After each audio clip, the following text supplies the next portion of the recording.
क्या car dealers आम आदमी को बेवकूफ बना रहे हैं? क्या कार डीलर्स जिस समय आप कोई नई गाड़ी खरीदने के लिए जाते हैं उस समय जो आप उनसे कोटेशन मांगते हैं, रेट मांगते हैं, उसमें आपके साथ धोखाधड़ी कर रहे हैं? इस सब पर बात करने के लिए मेरे साथ आरटीआई एक्टिविस्ट बलविंदर सिंह है, जिन्होंने खुद एक्सपेरिमेंट करके देखा कि जब एक आम व्यक्ति गाड़ी खरीदने के लिए जाता है, अलग अलग शोरूम से उस एक ही गाड़ी का सेम मॉडल का रेट पता करता है, तो अलग अलग जगहों पर उसे रेट अलग अलग कैसे दिखाया जाता है और उस रेट में भी जो इतना फर्क आता है वो फर्क किस वजह से आता है? बलविंदर जी, सबसे पहले आपसे यही जानना चाहूंगी कि आपने खुद जो एक्सपेरिमेंट किया, क्या कुछ निकल कर आया जब आपने अलग अलग शोरूम से मालूम करने की कोशिश की कि एक गाड़ी का रेट जो है वो कितना है? देखिए पल्लवी जी, मैं जब भी मेरे नोटिस में कोई चीज आती है तो मैं उसकी पहले इन्वेस्टिगेशन करता हूँ, थॉरो स्टडी करता हूँ।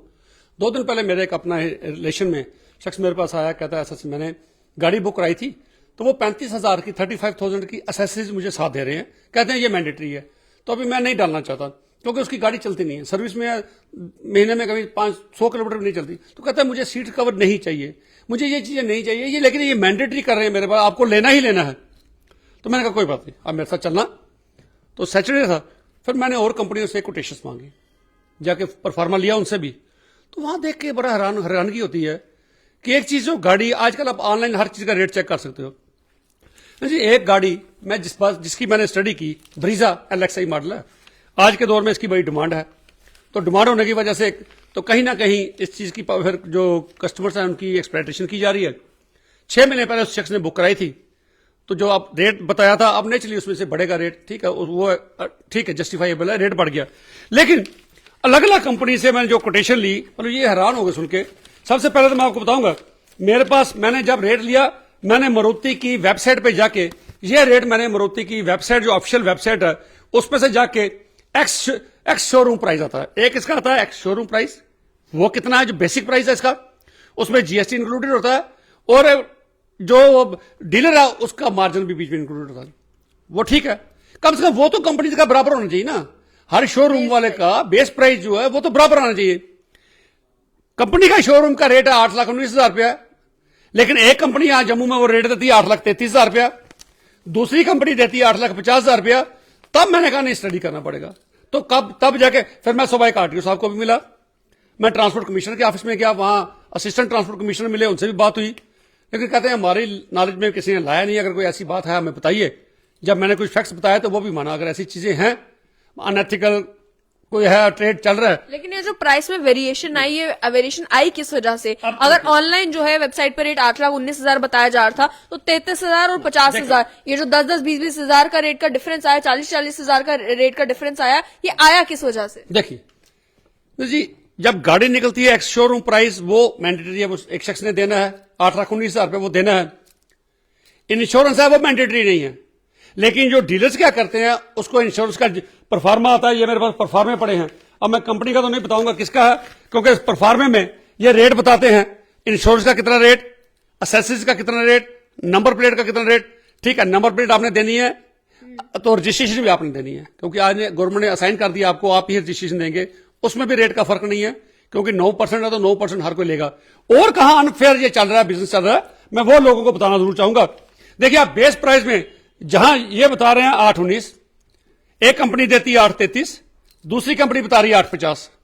कम से कम ये लोगों को बताना चाहिए भाई, अगर हमारा बेस प्राइस कंपनी का क्या है 8,19, ये नहीं बताते, ये कह रहे हैं हमारा 8,33। मैंने कहा पूछा कौन सा, कहते जी 2 साल की वारंटी है, उसकी वारंटी है 2 साल की कंपनी की, हम 3 साल की एक्सटेंडेड वारंटी देते हैं, उसका हम चार्ज करते हैं 13,924। यह भी बिल्कुल जस्टिफाइबल नहीं है, क्योंकि अगर आपने चार्ज करना है, 2 साल जो मैंडेटरी था वो कंपनी ने इनबिल्ट करके रख दिया, आपने अगर एक्सटेंडेड देनी है वो ऑप्शनल है, आप मैंडेटरी क्यों करते हो?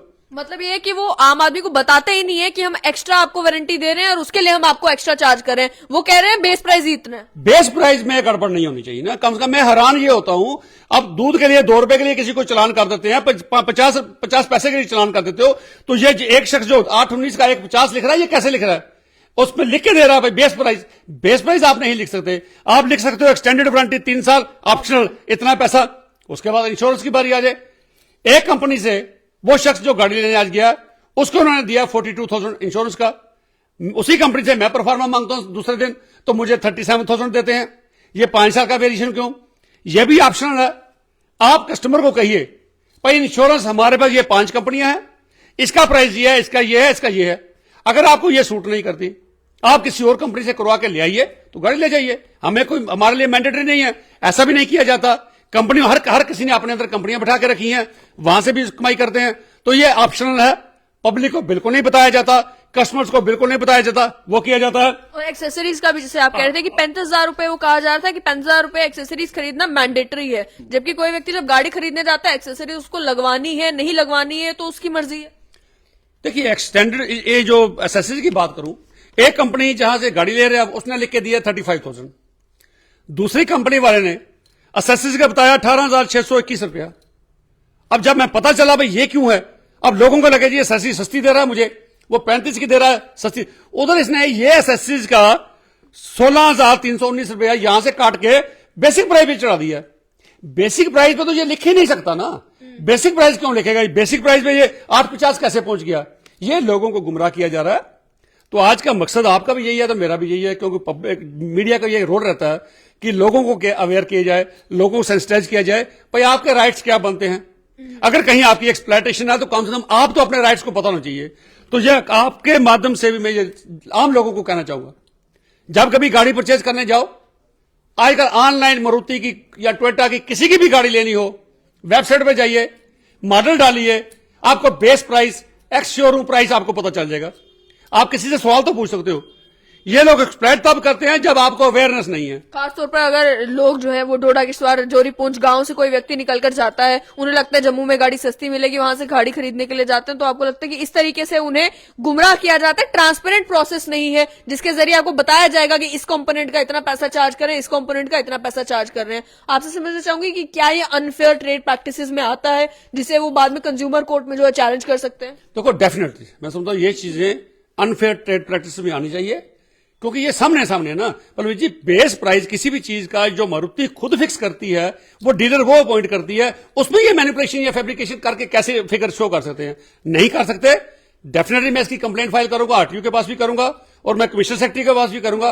भाई कम से कम इनके लिए इनको बोलो अपने शोरूम में डिस्प्ले करके रखो, भाई एक्सेसरीज ऑप्शनल है, इंश्योरेंस ऑप्शनल है, क्या क्या चीजें ऑप्शनल है लिख के रखिए, मैंडेटरी क्या है, ताकि जो लोगों की एक्सप्लॉयटेशन है, मतलब मैं समझता हूं गाड़ी में अगर वैसे इनको मार्जिन एक गाड़ी में 20,000 है या 30,000 है ना, तो 20-30,000 रुपया ये इन चीजों से कमा लेते हैं, जो बिल्कुल अनफेयर है, पब्लिक को गुमराह करके कमाया जा रहा है। आपको लगता है इसमें गलती जो है वो शोरूम ओनर्स की है जो ये ट्रांसपेरेंट प्रोसीजर नहीं लाते? आपको लगता है गलती उन मुलाजिमों की है जो अपना टारगेट अचीव करने के चक्कर में या ज्यादा से ज्यादा कमीशन कमाने के चक्कर में इस तरीके से जो कस्टमर्स है उन्हें गुमराह करते हैं? देखिए, मैं जिस एक शोरूम में मैं गया, तो जिस शोरूम में जब मैंने बात की, जब उन्होंने बिल भी काट दिया था, पेमेंट ले भी ली थी, बैंक के थ्रू लोन आया था, जब मैंने ये चीजें कुछ बात रखी तो वो समझ गए, भाई एक्टिविस्ट हैं, चैनलों में देखते हैं, तो समझ गए भाई इसको हम गुमराह नहीं कर सकते, तो फिर वो मान गए। तो मैंने भी उनको कहा ये आपकी भी मजबूरियां होंगी, क्योंकि आपकी मजबूरियां हैं।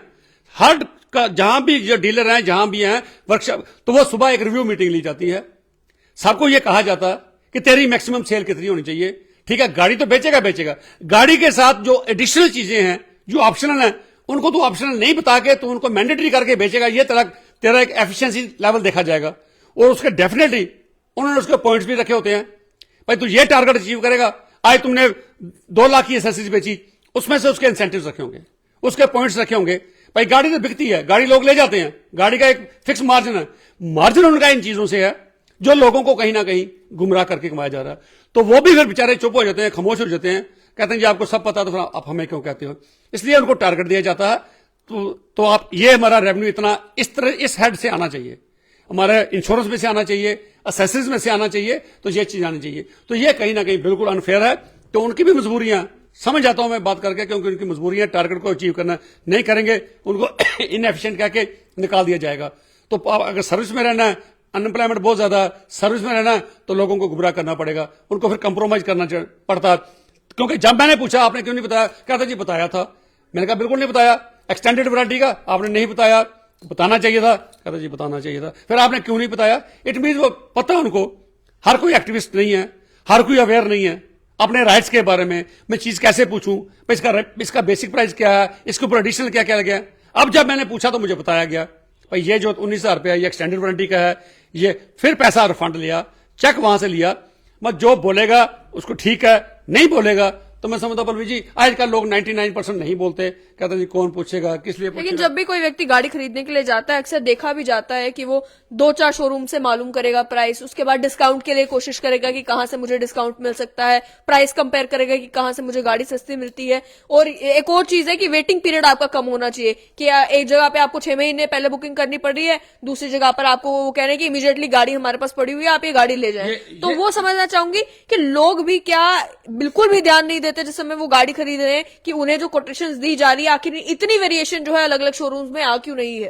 बिल्कुल, एक तो ये चीज आपने जो कही ना, ये बिल्कुल ये दुरुस्त चीज है कि जिस गाड़ी की अगर सपोज 6 महीने की वेटिंग है, आपने 500 लोगों की बुक कर ली गाड़ी, उनको ये कह दिया 6 महीने की, 501वां शख्स जो आपके पास आता है वो आपको कहता है जी मुझे थोड़ा अगर जल्दी मिल जाए, तो आप उसको कहते हो, आम असेसरीज आप 35,000 की लेते हो, आप उसको ये कहते हो कि इस एक गाड़ी हमारे पास खड़ी है, कस्टमर आया नहीं, हमने इसके ऊपर 75,000 की एसेसरीज लगाई है, अगर आप ये लेना चाहो तो 75,000 आपको देना पड़ेगा एक्स्ट्रा एसेसरीज का, आपको गाड़ी दे देंगे। अगर वेटिंग पीरियड 5 महीने का या 6 महीने का, फिर इट मीन ये कहीं ना कहीं ये भी अनएथिकल है, फिर ये भी ब्लैकमेलिंग है, फिर जिसको जल्दी चाहिए इतना पैसा लेके आप एडिशनल दे दो तो हम आपको गाड़ी दे देंगे, ये भी अनएथिकल अनफेयर एक्सेसरीज बेचने का एक और तरीका ये बनाया, एक और तरीका, एक और उसमें मार्जिन अपना बढ़ाने का।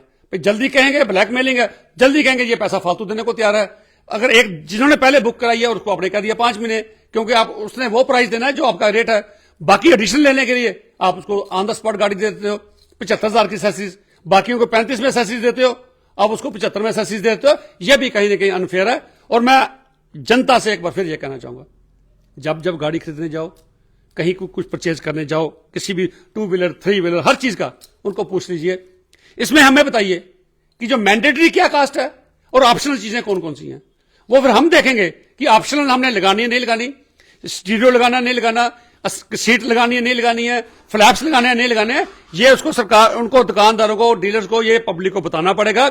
और मैं तो सरकार से दरख्वास्त करूंगा, डेफिनेटली इसकी फाइल में कंप्लेन आज भी गया था, आरटीओ साहब को भी बोलूंगा और कमिश्नर सेक्रेटरी को लिखूंगा कि उनको बोलिए अनफेयर प्रैक्टिसेस को रोकने के लिए हर शोरूम अपने तो लिख दे भाई इंश्योरेंस जो है ऑप्शनल है, ये एडिशनल वारंटी है, एक्सटेंडेड वारंटी है, ये ऑप्शनल है, एक्सेसरीज नहीं ऑप्शनल है, कंपल्शन नहीं है, तभी जाके ये चीजें रुक सकती हैं, वरना आम लोग बोलते नहीं है तो कहीं ना कहीं एक्सपायर होते हैं। हर गाड़ी के ऊपर 30, 40, 50 हजार उनको एक्सेस देना पड़ता है। अपने राइट्स को पहचानिए, अपने हक को देखिए, और आप जब आज चीजें गूगल में हर चीज आपको स्टडी करने के लिए मिल जाती है, स्टडी कीजिए, और जब आप बात करेंगे उनको पता चलेगा भाई ये जानता है, अवेयर सिटीजन को लोग फूल नहीं बना सकते, गुमराह नहीं कर सकते, जिनको नहीं पता उन्हीं को गुमराह किया जा सकता है। सो आप भी पहले अपने राइट्स के बारे में देखिए, क्या क्या चीजें ऑप्शनल हैं, क्या क्या मैंडेटरी हैं, वो समझ के जाइए। जब आप समझदारी की बात करेंगे वो आपको गुमराह नहीं करेंगे। आप नहीं पढ़ते हो, आप अवेयर नहीं होते हो, इसलिए वो आपको गुमराह करते हैं। इसीलिए आज का मेरा मकसद यही था, क्योंकि मैं तो पैसे वापस लेके आ गया, हमको 50,000 का चेक वापस मिल गया, लेकिन जो लोग नहीं बोले उनका क्या, उनको 10-20 हजार रुपए जरूर इसमें नुकसान हुआ। तो ये चीजें इंश्योरेंस जो लोग नहीं बोलो, इसी पे आखिरी सवाल मेरा बलविंदर जी ये कि जो कंज्यूमर डिस्ट्रिक्ट कंज्यूमर फोरम्स चाहे बात की जाए या स्टेट कंज्यूमर फोरम्स की बात की जाए, वो सारी बनाई ही इसलिए जाती हैं ताकि अगर किसी कंज्यूमर के साथ कुछ गलत होता है, उसे डिसीव किया जाता है, उसे बेवकूफ बनाया जाता है, या कोई अनफेयर ट्रेड प्रैक्टिस जो है कोई भी शोरूम या कोई भी ट्रेडर अगर किसी तरीके से करता है तो वो जाकर उस फोरम में उसे चैलेंज कर सकता है, कंपनसेशन भी ले सकता है। क्या समझते हैं कि जम्मू कश्मीर में कंज्यूमर फोरम्स के दोबारा फंक्शनल ना होना भी एक कारण है जिस वजह से कई सारे बिजनेसेस जो है वो इस तरीके की प्रैक्टिसेस में इंडल्ज करते हैं, ये सोचते हुए कि कंज्यूमर जाएगा ही तो जाएगा कहां? बिल्कुल मैं समझता हूं, क्योंकि जब तक कंज्यूमर फोरम यहां पर हमारे पास नहीं है, लोगों को रिलीफ कहां मिलेगा? फिर वो कहेंगे हम अगर ये ऐसा कर रहे हैं तो हम किसके पास कंप्लेन करेंगे? कोई सुनने वाला नहीं है। जब तक हमारा फोरम ही नहीं है तो लोग कहां जाएंगे? तो फिर हर कोई टाइम नहीं निकालता, हर कोई कहता है यार नहीं टाइम नहीं है हमारे पास, छोड़ो जो हो गया 10-20 हजार फालतू लग गया। लेकिन बात 10-20 हजार की नहीं है, बात 2 रुपए की भी आती है। मैं एक बार हलवाई की दुकान को मैं टकर गया था, भाई बहुत बड़ी दुकान है ये जम्मू में, जो कम से कम दिन को 10 लाख की सेल करता है। 10 लाख की सेल तो वो मिठाई बेच के करता है, और 1 लाख की सेल उसमें से वो गत्ता बेच के करता है, वो उसका बॉक्स बेच के करता है। गत्ते की कास्ट एक्चुअल की मिठाई के रेट में वो गत्ते का भी जाता था। मैं बोल पड़ा, मैं तो रोज नहीं मिठाई खाता हूं, लेकिन बोल पड़ा, लोगों के लिए बोल पड़ा, भाई आप मिठाई के रेट में ये गत्ता क्यों बेच रहे हो? तो वो उसका रेट कहीं ना कहीं अलग हुआ। तो लोगों में अवेयरनेस होनी चाहिए, भाई अवेयरनेस होगी तो तभी ये लोग, आपकी एक्सपेक्टेशन कम होगी। आप अवेयर नहीं हो, बोलोगे नहीं तो वो आपको एक्सपेक्ट करते जाएंगे। आज पढ़े लिखे लोग हैं, बच्चे पढ़े लिखे हैं, नेट इस्तेमाल करो, ओरिजिनल कंपनी के वेबसाइट पे जाओ, भाई वो क्या कास्ट है। जब आप डॉक्यूमेंट साथ में लेके जाओगे ना फिर वो समझ जाएंगे, भाई इनको पूरा पता है, वो आपको गुमराह नहीं करेंगे। जब आप कहते हो अच्छा जी क्या कास्ट है, लगा दो जी ये कास्ट, अच्छा ये हमको लेना है, हाँ जी लेना है, दे दो जी, पूछो ना भाई क्यों। तो ये चीजें करना चाहिए। और मैं समझता हूं अब यूटी बनी है तो एलजी साहब से और जो हमारे और कंसर्न अफसर हैं, कम से कम हमारा एक कंज्यूमर फोरम यहां पर उसको एक्टिवेट कीजिए, ताकि लोगों को जो अनफेयर प्रैक्टिस जहां होती हैं वो कंप्लेंट कर सकें। किसी का माल ठीक नहीं मिलता, गारंटी वारंटी पीरियड के अंदर ही वो माल खराब हो जाता है, तो वो कोई दुकान किसी के सुनने वाला नहीं है। जब नहीं सुनने वाला वो भी घर बैठ जाता, छोड़ो जब मैं कोई शर्ट खराब हो गया या चीज खराब होगी किसके पास जाऊं। तो ये चीजें कंज्यूमर फोरम होना चाहिए, तभी मैं समझता हूं ये अनफेयर ट्रेड प्रैक्टिस रुक सकती है। बहुत बहुत शुक्रिया। जागो ग्राहक जागो, ये टेलीविजन पे ऐड तो लोगों ने बहुत देखी, लेकिन उसके बाद जब आम आदमी एक्चुअल में मार्केट में कोई चीज खरीदने के लिए जाता है, चाहे वो गाड़ी खरीदने के लिए जाता है, चाहे वो कोई छोटा सा प्रोडक्ट खरीदने के लिए जाता है, उस समय क्या वो सच में इस बारे में सोचता है कि मुझे जो ट्रेडर कोई चीज बेच रहा है क्या वो मुझे बेवकूफ बना रहा है, क्या वो किसी ना किसी तरीके से मुझे डिसीव करके मुझे ज्यादा पैसे देने पर मजबूर कर रहा है। और खासतौर पर गाड़ियों के मामले में जैसा बलविंदर जी ने बताया कि अलग अलग कार डीलर्स के पास ये गए कोटेशन मांगने के लिए कि आप बताएं इस गाड़ी की कीमत कितनी है, और लगभग सभी जो कार डीलर्स जम्मू के ही कार डीलर्स थे उन्होंने रेट जो एक्चुअल प्राइस था उस गाड़ी का जो वेबसाइट के ऊपर मौजूद था उससे ज्यादा बताया, जो एक्स शोरूम प्राइस था उससे ज्यादा बताया। और जब तहकीकात करने की कोशिश की गई कि ये प्राइस ज्यादा क्यों बताया जा रहा है, तो मालूम ये चला कि कोई प्राइस इंश्योरेंस का ज्यादा, कहीं एक्सेसरीज का ज्यादा, कहीं पर वारंटी एक्सटेंडेड वारंटी का ज्यादा। जो चीजें खरीदना जो है कंज्यूमर के लिए मैंडेटरी नहीं है, लेकिन मैंडेटरी बताकर उसे बेस प्राइस के अंदर इंक्लूड करके लोगों को मजबूर किया जाता है कि आप इस ज्यादा प्राइस पर जो है वो गाड़ी खरीदें। आम आदमी जब तक जागरूक नहीं होगा और इस तरीके की कंप्लेंट्स लेकर कंज्यूमर फोरम तक नहीं पहुंचेगा या आला अधिकारियों तक नहीं पहुंचेगा और कार डीलर्स को मजबूर नहीं करेगा कि आप ट्रांसपेरेंट तरीके से बताएं कि आप गाड़ी किस प्राइस पर बेच रहे हैं और ये एक्स्ट्रा चीजें किस प्राइस पर बेच रहे हैं, तब तक इसी तरीके से जो है अनफेयर ट्रेड प्रैक्टिसेस चलती रहेंगी। सरकार से भी उम्मीद ये कि इस तरीके की प्रैक्टिसेस अगर जम्मू में हो रही हैं तो जहां इतने छापे पड़ते हैं, कभी किसी दुकान के ऊपर, कभी मिठाई की दुकान के ऊपर, कभी किसी और दुकान के ऊपर, वहां छापे इस बात पर क्यों नहीं पड़ते कि अलग अलग जो बड़े बड़े कार शोरूम्स जम्मू कश्मीर में हैं वो किस तरीके से गाड़ी हाई प्राइस पर लोगों को बेच रहे हैं।